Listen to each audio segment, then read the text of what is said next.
ಏನಪ್ಪಾ ಕಾಕ ಹಾ ನಿನ್ನೆ ನಿಮ್ ದೋಸ್ತ ಶಂಕರಪ್ಪ ತೀರ್ಕೊಂಡಿದ್ದಲ್ಲ ಮಣ್ಣಿಗೆ ಹೋಗಿದ್ದೆ ನೀನ್ ಬಂದಿಲ್ಲ ಕಾಣ್ಲಲ್ಲ ಇಲ್ಲಿ. ಇದು ಸ್ವಲ್ಪ ಕೆಲಸ ಇತ್ತಪ್ಪ ಅದಕ್ಕೆ ಬರ್ಲಿಲ್ಲ. ಹೋಗಿದ್ದೆ ನೀನಂಗ? ಹೋಗಿದ್ದಪ್ಪ ಮುಂದ ನಿಂತ್ಕೊಂಡಿನಿ ಸ್ವಲ್ಪ ಹಿಂಗ ಎತ್ತಿ ಹಿಡ್ರಪ್ಪ ಅಂದ್ರು. ಹೌದು, ಎತ್ತಿ ಹಿಡಕತ್ತೀನಿ ಬಗುಲ್ ಜೋಬ್ಯಾಗ ಪಟ ಪಟ ಪಟ ಅನ್ನಕತ್ತಿತ್ತು ಕಾಗದ. ನೋಡ್ತೀನಿ ಚೀಟಿಟ್ಟನ. ಚಿಟ್ಟಾಗದಂಗಾರ ತಗದ್ನಪ್ಪ ನೋಡ್ ಚೀಟಿಗ. ನಾನು ವಿಭೂತಿ ಮಲ್ಲಯ್ಯನಿಗೆ 50,000 ರೂಪಾಯಿ ಕೊಟ್ಟಿದ್ದೇನೆ. ಈ ಚೀಟಿಯನ್ನು ನೋಡಿದ ಕೂಡಲೇ ನಮ್ಮ ಮನೆಯವರಿಗೆ ತಿಳಿಸಿ. ನಾನು ಸತ್ತಾನ ನನ್ ರೊಕ್ಕ ಮನ್ನಾ ಆತವಂತ ತಿಳಿದ್ರಿ ಇವ್ ನಾವನ್ ಚೀಟಿ ಬರ್ದ್ರಿ ಸತ್ತಾನಪ್ಪ. ನಮ್ಮ ಅಣ್ಣನ ಮಗ ಅದಕ್ ಸಾರ್ಥಕ ಆಯ್ತು. ನನ್ನ ಕಾಪಾಡಿಬಿಟ್ಟೆ ಮಂಜಾನ ನೀವತ್ತ.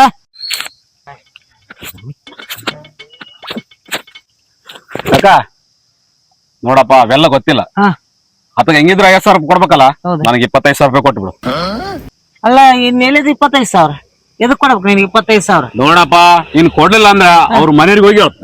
ಏನ್ ಹೇಳ್ತಿದ್ದಪ್ಪ ನೀನು? ಎಲ್ಗ ಇಲ್ಗ ಇಲ್ಲೆಲ್ಲ ಬಿದ್ದಾದ ನೋಡ್ಕಲ್ಲ.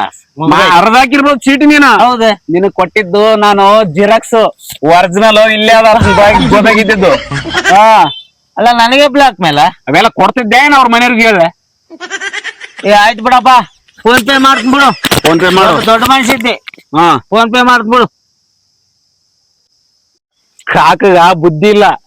ಅಲ್ಲ ಸಾಲ ತಗೊಂಡ್ ಹೋಗಲ್ಕ ನನ್ನನ್ನೇ ಕರ್ಕೊಂಡೋಗ್ಯಾನ. ಮತ್ತೆ ಚೀಟಿಲ್ಲ ಪಾಟಿಲ್ಲ ಅತ್ತೆ ಆ ಚೀಟಿ ಇಡ್ತಾನ. ನಾನೇ ಪ್ಲಾನ್ ಮಾಡಿ 25,000 ರೂಪಾಯಿ ತಗೋಬೇಕಲ್ಲ, ಅದಕ್ಕೆ ತಲೆ ಹೊಡಿಸಿದೆ. ಹೆಂಗದ ನನ್ ತಲೆ.